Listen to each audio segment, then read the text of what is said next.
Que muchas veces nos enfocamos tanto en lo que hacemos, pues a veces incorrecto, y nosotros mismos nos privamos de tantas cosas. Yo creo que todos tenemos cosas malas y cosas buenas. Y algo que el Señor ha trabajado conmigo esta semana es que tenemos que poner más atención a las cosas buenas que tenemos, porque todos tenemos cosas buenas.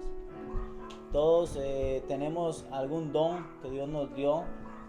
Algunos lo reconocemos como don, otros lo reconocemos como talento o virtud. Me acuerdo cuando yo estaba pequeñito, mi abuelo me decía: este niño tiene virtud. No sé qué significaba para él, pero él decía que había una virtud en mí. Y yo creo que todos tenemos algo de eso, todos, en alguna parte de nuestra vida. Y el enemigo a veces trabaja en darle énfasis como a lo que no calza con el mundo, porque a veces decimos cosas malas o cosas buenas, pero realmente Dios es el que pesa el corazón de la gente. Y lo que no calza con el mundo de allá afuera, con la gran mayoría, a veces nos hace ver en nosotros que tal vez no estamos haciendo las cosas bien, o que tal vez no estoy caminando bien. Y el enemigo usa eso como para taparnos, como para limitarnos, como para decirnos: no vayan, ¿para qué están ahí? ¿Para qué congregarse? ¿Para qué reunirse? Y cuando esta semana yo hablaba con el Señor, porque uno puede hablar con Dios, yo no sé si usted sabía, pero tenemos acceso a hablar con el Señor, a hablar con Él por medio del Espíritu Santo, y el Señor nos oye, claro que nos oye. Él está ahí para oírnos, para escucharnos. Y si pudiéramos hacer un testimonio de todos, podemos ver cómo todos han tenido una diferente vida, han tenido una historia, algunas más duras que otras, pero hoy seguimos de pie, seguimos avanzando, seguimos creyendo en que hay algo allá adelante, algo para usted, para mí, para todos. Y hoy yo traigo un tema para ustedes que habla en el libro de Romanos.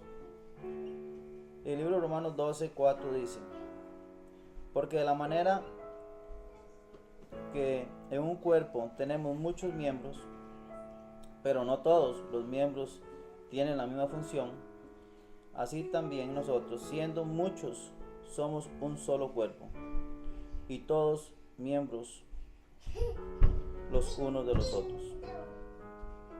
Aquí está hablando Pablo, y les voy a llevar un poquito de recorrido esta carta, y la vuelvo a leer. Porque de la manera que en un cuerpo tenemos muchos miembros. Pablo en esta carta, en el libro de Romanos y Corintios, 2 veces hace la comparación de la iglesia con el cuerpo humano. Porque él dice que aunque el cuerpo humano tiene muchos miembros, manos, pies, ojos, orejas, constituyen un solo cuerpo. Y Cristo le revela a él, o le hace ver, que la iglesia de Cristo es exactamente igual. Son muchos cuerpos, pero constituyen muchos miembros, pero constituyen un solo cuerpo. Por eso dice: porque de la manera que en un cuerpo tenemos muchos miembros, pero no todos los miembros tienen la misma función. Los oídos no tienen la función de la boca, ni de la boca, de la nariz, ni de las manos, ni de los pies. Cada uno tiene su función. Unos son más grandes que otros, pero ninguno es indispensable. Todos son necesarios. Y Pablo recalca esto varias veces en el libro de Corintios, y aquí en el libro de Romanos lo vuelve a recalcar. En algún momento, cuando estaba haciendo el tema, yo me enredé un poquito porque hablaba y especificaba prácticamente los miembros del cuerpo, y después me quedé viendo en la carta a Romanos, donde me habla de la palabra de esta manera. Y yo decía, pero es la misma, ¿no? Entonces comencé a estudiar los dos temas, los dos libros, y entendí que es que el Señor a Pablo, porque Pablo escribe las dos, en varias veces le dejó ver a la iglesia como un cuerpo, como el cuerpo de Cristo, y le dejaba ver a nosotros, las personas, como los miembros del cuerpo. Cuando Pablo escribe esto, hay algo curioso. Pablo escribe esta carta dice que entre el 57 y el 59 después de Cristo. Cuando Cristo parte, entendemos que hay un proceso ahí de evangelización y Pablo comienza a trabajar en las ciudades y comienza a evangelizar. Y entonces viene 57 años después, 59 años después más o menos, él está en Corintio, pero le comienzan a llegar cartas, telegrams, whatsapps, emails, facebooks de algunos cristianos que están en Roma, ¿verdad? Por eso es en la carta de Romanos, porque Pablo escribe esta carta no para los de Corintio, sino para los que están en Roma, para los cristianos que quedaron en Roma. Y lo quiero introducir un poquitito para acá, para que usted más o menos entienda cuál era la idea de Pablo, porque Pablo está nuevamente, les manda una carta y les dice, entiendan que así como el cuerpo de Cristo es uno solo y tiene muchos miembros, también las personas que somos los cristianos constituimos un solo cuerpo, aunque no todos somos iguales. Y le voy a decir por qué Pablo se refiere a eso. Resulta que en Roma, cuando los cristianos se quedan en Roma, comienzan a ser influenciados por la cultura romana. Entonces, los romanos que estaban en ese lugar no eran precisamente muy juiciosos, ¿verdad? Ellos se daban a las borracheras, se daban al libertinaje, se daban a las fiestas, tenían algunos otros dioses también, cual había lo que era adulterio, fornicaciones, y era normal para los dioses, incluso hacían ceremonias con fornicación y cosas, y era normal para los romanos, para los dioses de allá.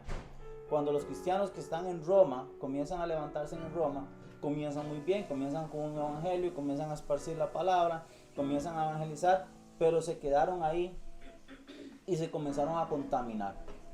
Comenzaron a ver todo aquello que estaba pasando en ese lugar normal. Y ahí hay un problema. Cuando usted comienza a ver lo que el mundo practica normal, pero que usted entiende cuando lee la palabra que no está escrito como un modelo de Dios o un modelo de lo que Cristo quiere para nosotros, hay un problema, porque se nos comienza a hacer una normalidad. Hablemos de estos muchachos, de Zoe, de Steve, incluso de Iván, y hace un poquito más muchacho, más arriba, Brandon, Gregory. Ellos vienen de Costa Rica, él nació acá. Zoe llegó jovencita acá, Samuel se está levantando acá.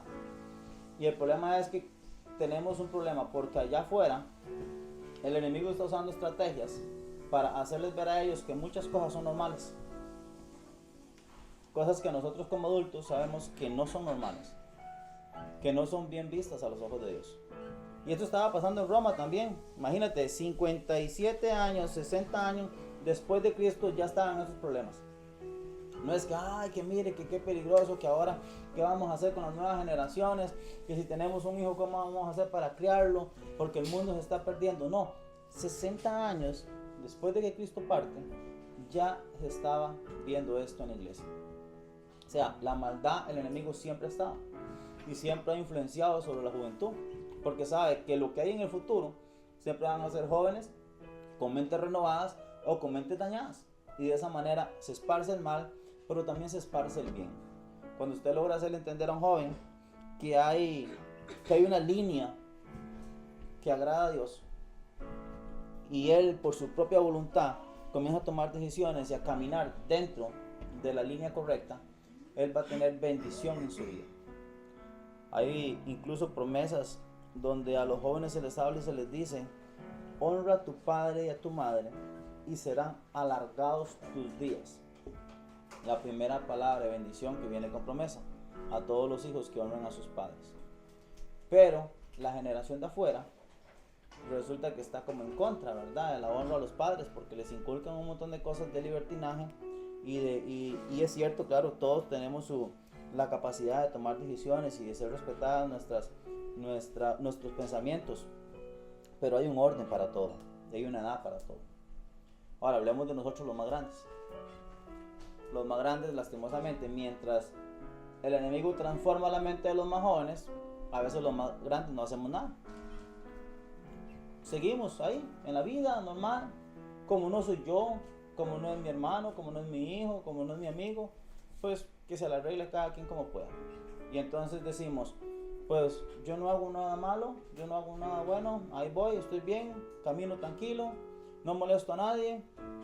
Y entonces Pablo está un poquito incómodo con esto, porque Pablo dice, me vengo de Roma, los dejo en Roma, y tiempo después me comienzan a llegar esos Facebook y esos Instagram de que se están revolviendo y que ahora los cristianos están atacando a los que no son cristianos.